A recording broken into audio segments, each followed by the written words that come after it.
ఎటు పోతాంది మన వ్యవస్థ? ఒక్కడికన్నా ఇలా నిజాయితీగా చెప్పండి, ఎంతమంది పాల్గొండే ఇప్పుడు మన పిల్లగాడి యొక్క శవయాత్రలో పాల్గొన్నారు? చచ్చిపోయిన పిల్లగాళ్ళు మన దోస్తులైతే, చచ్చిపోయిన పిల్లగాళ్ళు మన అన్నదమ్ములైతే, నిజంగా మనకు రేషం పౌరుషం ఉంటే, వాళ్ళ మీద ప్రేమ అభిమానం మనకు ఉంటే, వీళ్ళ సావైనా మనల్ని మార్చాలి. పొద్దుగాల 6 గంటలకు పోతారు, సత్తి పెట్టుకొని వేసుకొని సాయంత్రం 8 గంటలకు అక్కడ పొలంలో పూజకుంటున్నాం మా పిల్లల కొరకు మా కడుపు కొరకు అని పోతారు. మేము తాగేసి ఇట్లా రోడ్ల పాటు మాకు ఇట్లా బాగా తీసుకోవాలి. మీ కొరకు మేము బతకన్నాం, మీ కొరకు మేము చావాలి. ఏం చెప్తాను, ఎటు పోతాను, మనం ఎటు అవుతాంది? ఈ రోజు ఏమైంది? దీనికి కారణం ఏంది అందరికీ తెలుసు. నిజంగా కనుక మీరు మన లోపల మానవత్వం ఉంటే, మన గుండెలు రాళ్లు కాకపోతే, మనం రాక్షసులు కాకపోతే, ఇప్పటికైనా అర్థం చేసుకుని జీవితంలో సావుకు మించిన పెద్ద షాక్ ఉంటది. గంజాయి లాంటి పట్టుకొచ్చి ఇస్తా అంటే మనం దొరకట్లేదు. నడిపోట్లో కలుగుదాం, ఆగుదాం, మార్చుకుందాం. జీవితం మళ్ళా రాదు.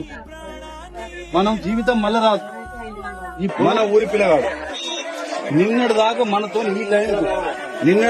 మనతో ఈ టైం బతికున్నాడు, మన మధ్యలో. ఇవాళ మన దగ్గర 2 పిల్లలు లేరు. అరే అని చెప్పి బుధమి చేసుకుంటూ రోజు కలిసి చదువుకున్నాం, కలిసి తిరిగినాం.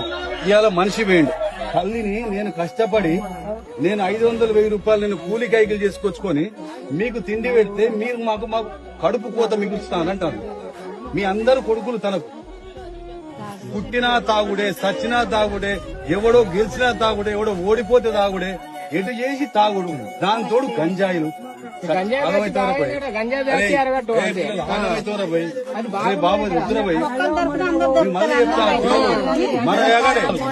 మన ఊళ్ళకెళ్ళి ఈ రోడ్ల మీద రక్తాలు దుస్తులు మార్చాలి, మీ అందరి గుణాలు మార్చాలి, మీ అందరి ఆలోచనలు మార్చాలి.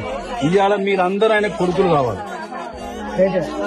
అప్పుడే నిజంగా మీ దోస్తుకి ఇస్తున్న మీరు నివాళి, నిజమైన నివాళి మీ దోస్తుకి ఇచ్చేందంటే, తండ్రి కొడుకును పోగొట్టుకున్న తండ్రికి మేమందరం బాబు మీ కొడుకులమే. మీకు నిజం చెప్తున్నా, పిల్లలు, నేను శనిగరం బిడ్డని, నేను చెప్తానా, మీకు రేషం పౌరుషం ఇంత అంత ఉంటే, మన అవ్వలు చెప్తున్నా ముచ్చట్టు, మన దోస్తు సాక్షిగా బంద్ చేయాలి. అదే పద్ధతి బంద్ చేసి ఆ దోస్తే మనల్ని